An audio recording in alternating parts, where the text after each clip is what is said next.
শীতের সকালে গরম ভাতের সাথে যদি হয় ভর্তা, তাহলে অসাধারণ খেতে হয় সকালের নাস্তাটা। আসসালামু আলাইকুম, হ্যালো ভিউয়ার্স, আশা করি সকলেই ভালো আছেন। আজকে আমি নিয়ে আসলাম লাউ পাতার ভর্তার রেসিপি।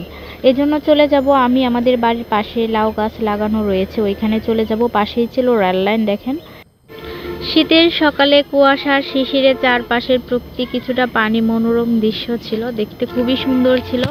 আমি ওইখান থেকে কিছুটা পরিমাণ লাউ পাতা নিয়ে আসছি। এখন ভালো করে ধুয়ে চুলার মধ্যে একটা কড়াই বসিয়ে দিয়েছি, দিয়ে দেব সবগুলো লাউ পাতা। আমি উপরে কিছু আসছিল, ওইটা বেছে নিয়েছি। পাতাগুলো কিছুটা পরিমাণ আমি ছিঁড়ে ছিঁড়ে নিয়েছি। এখন দিয়ে দেব লবণ। এখানে কোনো প্রকার পানি দিতে হবে না, কারণ পাতা থেকে অনেক পানি উঠবে। লবণ দিয়ে আমি একটা ঢাকনা দিয়ে ঢেকে দেব। কিছুক্ষণ পর আবারও আমি ঢাকনা তুলে একটু নেড়ে ছেড়ে দেব। দেখেন, লাউ পাতা থেকে অনেক পানি উঠেছে। কিছুক্ষণ পরই আমি দিয়ে দেব এখানে কয়েকটা কাঁচামরিচ। এই যে এখানে আমি কাঁচামরিচ নিয়ে নিয়েছি। ঢাকনা তুলে আমি কাঁচামরিচ দিয়ে দিব, দিয়ে আবার একটু নেড়ে ছেড়ে এখন দিয়ে দেব রসুন আর পেঁয়াজ। আমি রসুন আর পেঁয়াজকে ছুলে রেখেছিলাম, এখন কেটে দিয়ে দেব।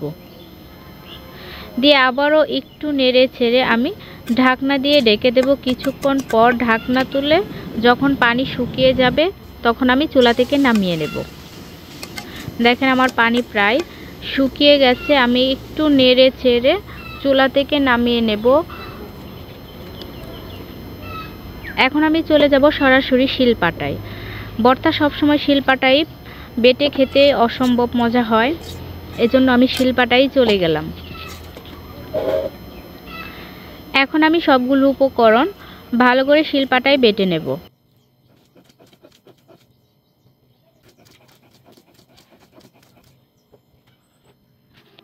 আমার বাটা হয়ে গেছে, এখন আমি একটা প্লেটে তুলে নেব।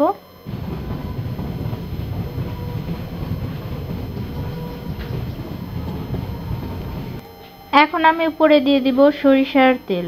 আমি আগেই লবণ দিয়ে দিয়েছিলাম, সবগুলোই দেওয়া হয়ে গেছে, বাকি ছিল সরিষার তেল। এখন সরিষার তেল দিয়ে ভালো করে মেখে নিব। ভর্তার স্বাদকে দ্বিগুণ বাড়িয়ে দেয় খাঁটি সরিষার তেল।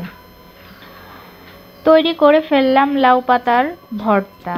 এই লাউ পাতার ভর্তা খেতে কিন্তু অসাধারণ হয়ে থাকে। ছোটবেলায় দাদুকে দেখতাম বানাইতো।